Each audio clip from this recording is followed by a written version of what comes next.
L'esprit humain a tendance à interpréter ces silences comme un signe de désintérêt ou de rejet. Nous sommes façonnés par l'idée que l'absence de réponse signifie une faute de notre part, une insuffisance, quelque chose que nous aurions dû mieux comprendre.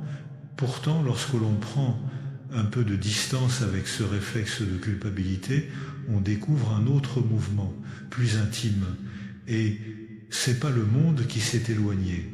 C'est nous qui, sans nous en rendre compte, avons commencé à regarder ailleurs, à écouter d'autres besoins, à chercher un espace où notre sensibilité puisse respirer. Ce glissement intérieur se manifeste souvent lorsque l'on cesse de faire des compromis avec ce qui est superficiel. Ce n'est ni un jugement, ni une volonté de se sentir supérieur. C'est simplement le résultat naturel d'un changement de fréquence émotionnelle. Lorsqu'on ne peut plus se forcer à participer à des conversations creuses, à des rituels sociaux répétitifs, à des échanges qui tournent autour du bruit plutôt que du sens, la vie réorganise les choses à sa manière. Elle retire délicatement ce qui n'a plus d'ancrage en nous et laisse place à une nouvelle forme de présence. Ce réajustement surprend même lorsqu'il est nécessaire. Il provoque une légère douleur, une sorte de nostalgie tranquille. Nous sommes tellement habitués à la permanence que chaque transformation paraît une perte. Pourtant, la plupart des relations que l'on garde par habitude ne reposent pas vraiment sur la profondeur, mais sur le confort de ce qui est connu. Et quand on commence à écouter ce qui se passe à l'intérieur, ces liens reposant sur la répétition plutôt que sur la sincérité se révèlent tels qu'ils sont. Des constructions fragiles qui ne peuvent traverser les changements de notre monde intérieur.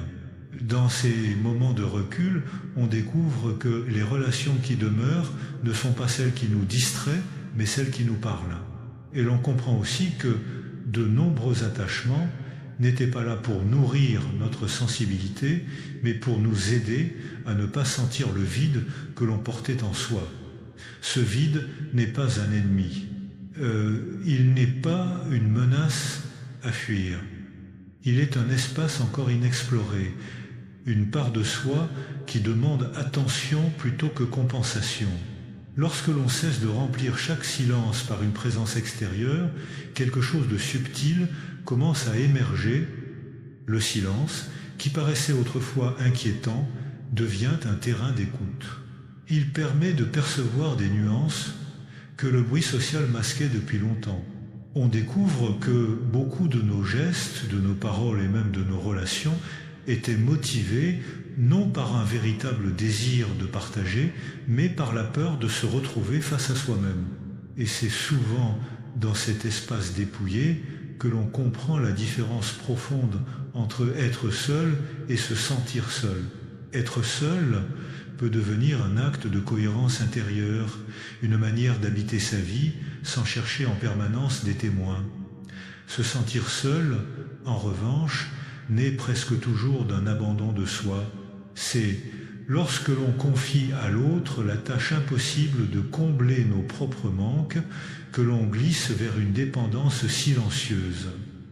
Cette dépendance ne se manifeste pas toujours par des mots ou des gestes évidents.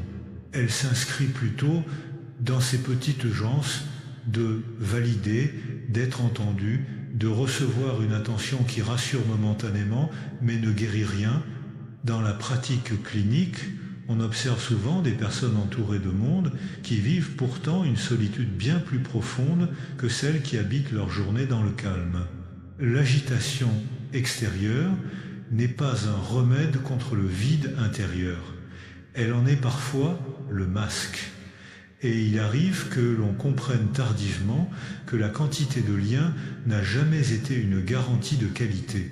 Ce qui importe réellement, c'est la capacité à rester présent à soi lorsque le monde extérieur cesse de répondre comme on l'attendait. C'est là que commence une étape essentielle du développement affectif, celle où l'on cesse de courir après chaque source de distraction émotionnelle. Ne plus chercher compulsivement des stimulations, permet de laisser remonter ce qui jusque-là était enfoui sous des couches de bruit. Cette pause n'est pas un arrêt, c'est une forme d'attention. Elle révèle ce que l'on a vraiment besoin de comprendre, ce que l'on a négligé, ce que l'on attendait des autres sans jamais se l'accorder à soi-même. Au fil de ce processus, la solitude cesse d'être ce territoire menaçant. Elle devient un lieu de passage où l'on retrouve la capacité d'interpréter son propre monde intérieur. Ce qui paraissait vide devient espace. Ce qui semblait douloureux devient compréhension. On cesse de confondre validation et affection, présence et amour, compagnie et lien, et l'on découvre que la maturité affective ne commence pas lorsque l'on rencontre les bonnes personnes, mais lorsque l'on devient capable de se tenir debout sans craindre les moments de retrait. À mesure que l'on avance dans ce cheminement, une transformation silencieuse s'opère dans notre manière de nous relier aux autres. Les échanges qui autrefois semblaient naturels deviennent parfois inconfortables, non pas parce que l'autre aurait changé, mais parce que notre manière de percevoir le monde s'est déplacée. Les conversations qui tournent en rond, les habitudes sociales répétées, les rencontres qui se maintiennent par politesse plus que par envie, tout cela commence à peser d'une manière nouvelle. Ce n'est pas du rejet. C'est un signal intérieur qui indique que l'on ne peut plus s'ajuster à des dynamiques qui ne correspondent plus à ce que l'on devient. Il se crée alors une tension discrète entre la loyauté envers le passé et la cohérence avec le présent. Rester pour ne pas décevoir semble rassurant, mais s'obliger à demeurer dans un lien qui ne respire plus finit par devenir une forme de renoncement intérieur. Beaucoup de relations appartiennent à des versions anciennes de nous-mêmes, à des périodes où nous cherchions à être aimés avant de comprendre comment nous aimer nous-mêmes. Vouloir les maintenir coûte que coûte, par nostalgie ou par peur de blesser, ne fait qu'ajouter de la confusion affective et nourrit parfois un ressentiment silencieux. Accepter que certaines présences ne s'accordent plus avec notre vie actuelle demande un courage tranquille. Il ne s'agit pas de rompre brutalement, ni de créer du bruit inutile. Il s'agit plutôt de laisser la distance s'installer naturellement, sans manipulation, sans silence punitif. Lorsque l'on cesse de forcer une connexion, ce qui reste est la vérité du lien. Parfois cette vérité est tendre, parfois elle est vide, mais elle est sincère. Et c'est cette sincérité qui permet d'avancer sans se trahir. En ouvrant cet espace, quelque chose d'inattendu se produit. La vie commence à réorganiser nos rencontres. On découvre de nouvelles formes de présence, plus alignées avec notre intérieur. Cela ne signifie pas une multiplication de relations, bien au contraire. Le nombre diminue, mais la profondeur augmente. Comme si, en vidant une pièce encombrée, on redonnait au lieu la possibilité de respirer. La même chose se produit avec l'âme. En retirant ce qui ne nourrit plus, on crée un terrain où l'essentiel peut enfin prendre place. Dans cette étape, la solitude n'est pas une punition. Elle devient un filtre. Un filtre qui clarifie ce qui compte réellement. Un filtre qui permet de reconnaître les liens sincères, ceux qui n'exigent pas d'efforts constants pour exister. Et même si cette transition peut susciter un sentiment de flottement, presque comme si l'on n'appartenait plus nulle part, ce flottement est un passage, pas une destination. Il prépare une nouvelle manière d'être en relation, une manière plus libre, plus lucide, plus fidèle à soi-même. Au fur et à mesure que l'on se stabilise dans cette nouvelle présence intérieure, une autre découverte apparaît, la paix n'a rien de spectaculaire. Elle ne s'impose pas avec éclat, elle n'exige aucune explication. Elle se manifeste comme une respiration plus profonde, comme un espace intérieur où l'on se sent enfin à l'abri de l'urgence, de plaire et des attentes qui autrefois dictaient nos comportements.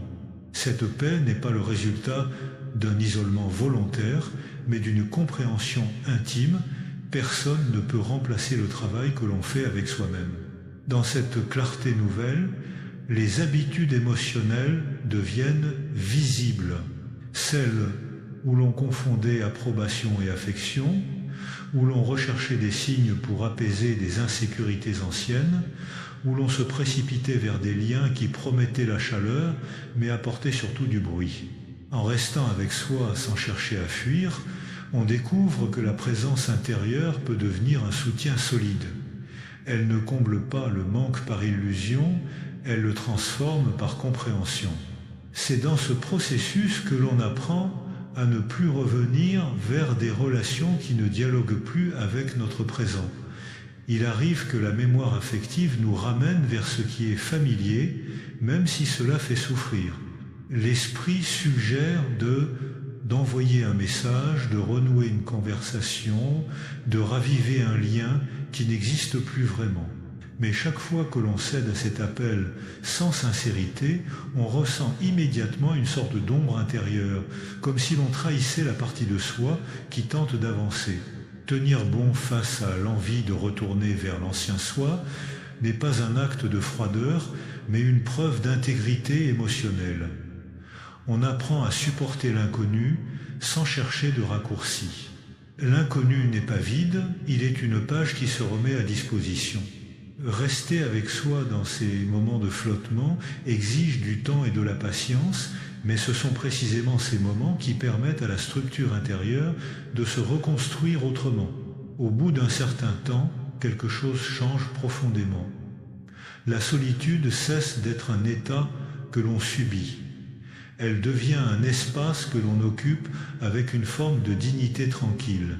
On peut marcher sans compagnie, réfléchir sans témoin, ressentir sans avoir à se justifier. On cesse de réclamer à l'autre ce qu'il n'a jamais été en mesure d'offrir, la certitude intérieure, la sécurité émotionnelle, la continuité que seule une présence à soi peut réellement garantir.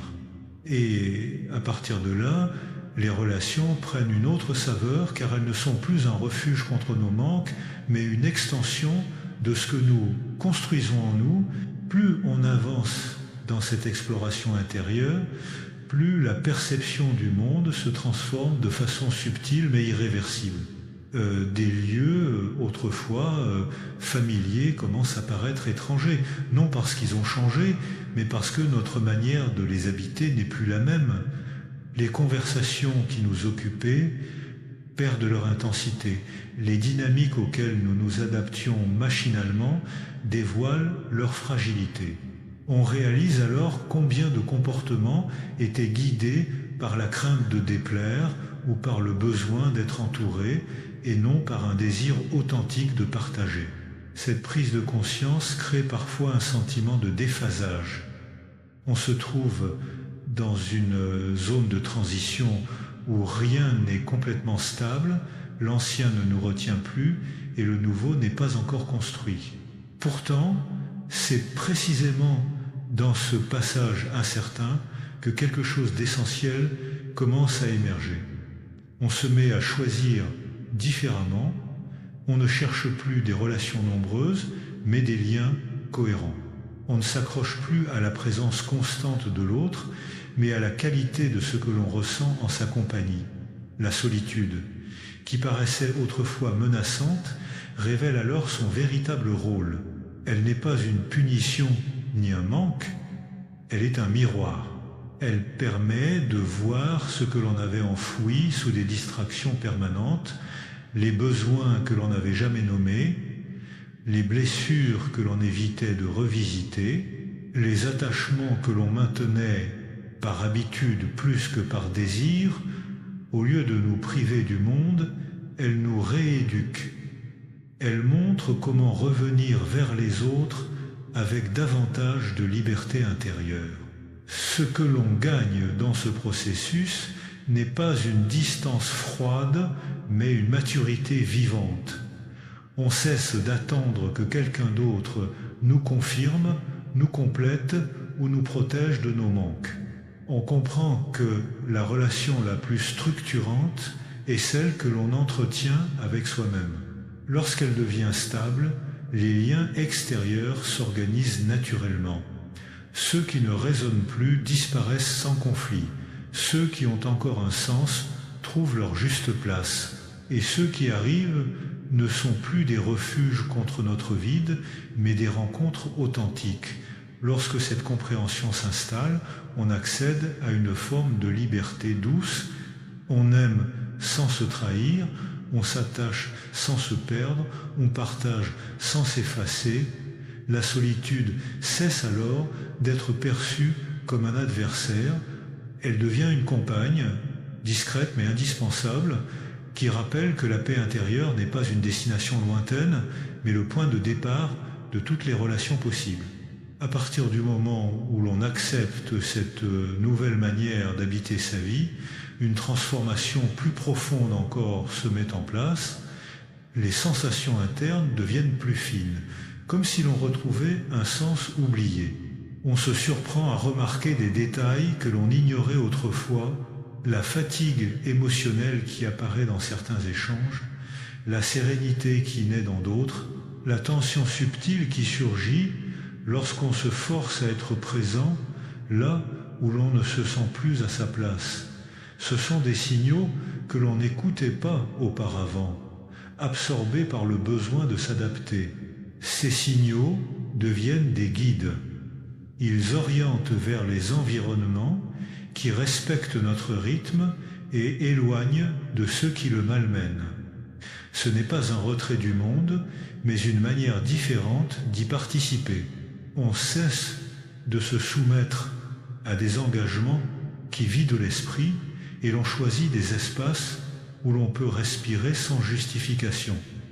Cette forme de sélection n'est pas de l'égoïsme. Elle est un soin, elle crée une cohérence entre ce que l'on ressent et ce que l'on vit. Ce changement se reflète aussi dans la communication. On parle moins pour occuper l'espace et plus pour transmettre quelque chose qui a du sens. On écoute avec plus d'attention, non pour répondre, mais pour comprendre. On perd le réflexe d'expliquer sa présence ou son silence. Cette simplicité nouvelle apaise les relations. Il n'y a plus de lutte pour être perçu, plus de besoin de convaincre. On laisse chaque lien se définir par son propre mouvement, sans forcer, sans retenir. Dans cette étape, le monde extérieur peut parfois mal interpréter la transformation. Certains y voient de la distance, d'autres pensent à un manque d'intérêt. En réalité, il s'agit d'un recentrage. Ce n'est pas l'autre que l'on rejette, c'est l'agitation intérieure que l'on refuse désormais de nourrir. La priorité devient la clarté émotionnelle, non la conformité sociale. L'on découvre alors une vérité simple. On gagne en qualité ce que l'on perd en quantité. Ce rééquilibrage crée un terrain propice à des relations plus humaines. Des liens où l'on se choisit avec lucidité, où l'on respecte les rythmes, où l'on accepte que la proximité ne se mesure pas au nombre de messages, mais à la justesse des rencontres. C'est une manière nouvelle d'aimer, où l'on offre à l'autre ce que l'on s'offre d'abord à soi-même, de la sincérité, du calme et un espace pour exister sans masque. Une autre évolution apparaît à ce stade, la capacité à reconnaître ses limites sans culpabilité. Autrefois, on ressentait de la honte à l'idée d'avoir besoin de solitude, comme si ce besoin révélait une faiblesse ou un manque de sociabilité. Maintenant, il devient clair que cette solitude n'est pas un retrait, mais une respiration nécessaire. Elle permet de revenir vers le monde en étant plus entier, moins dispersé, plus capable de donner quelque chose de vrai. Cette reconnaissance des limites s'étend également aux relations.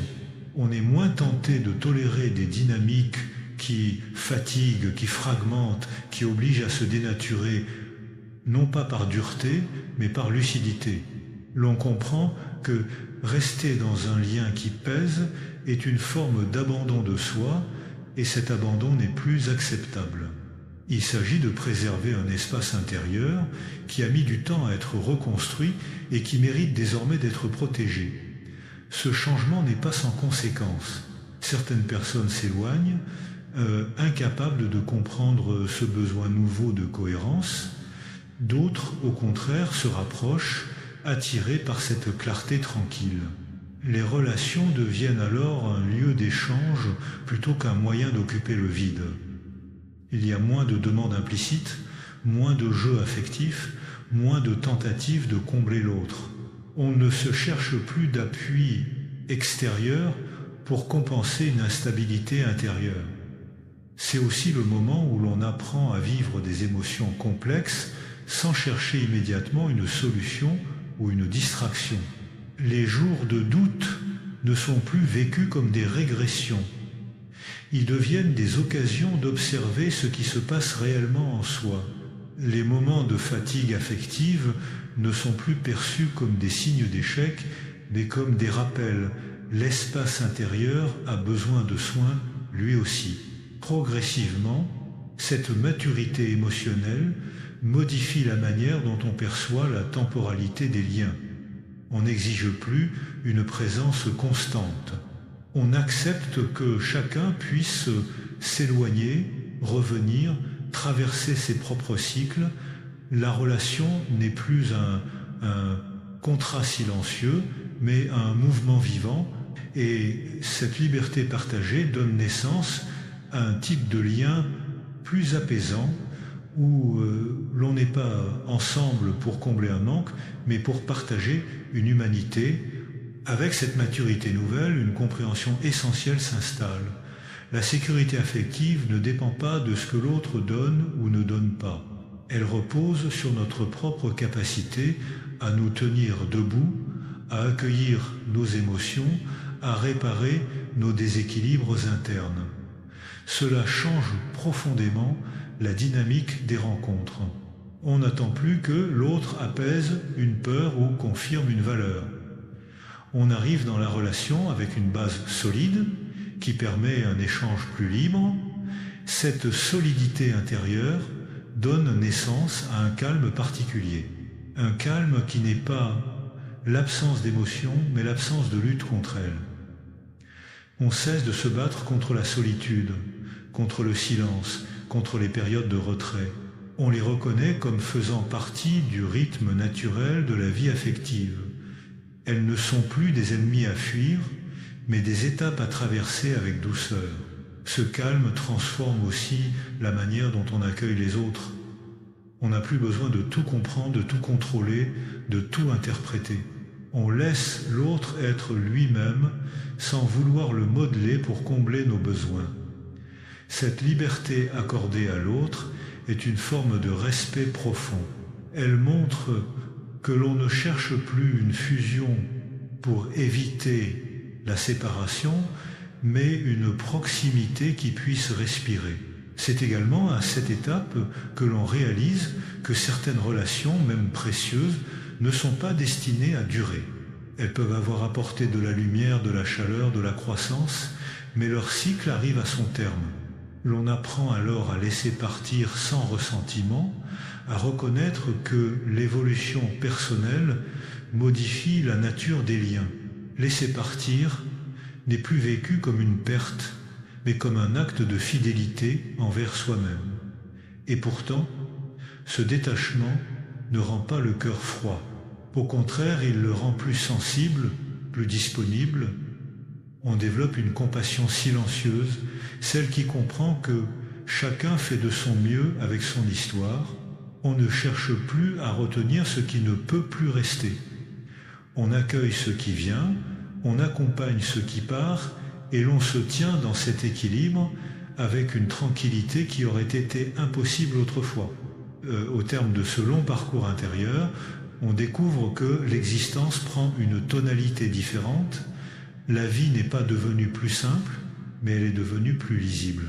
On ne vit plus en fonction des attentes extérieures, mais en accord avec une cohérence intime qui s'est construite lentement. Cette cohérence n'est pas une certitude rigide, c'est une ouverture calme vers ce qui fait sens. Les anciennes peurs perdent leur pouvoir.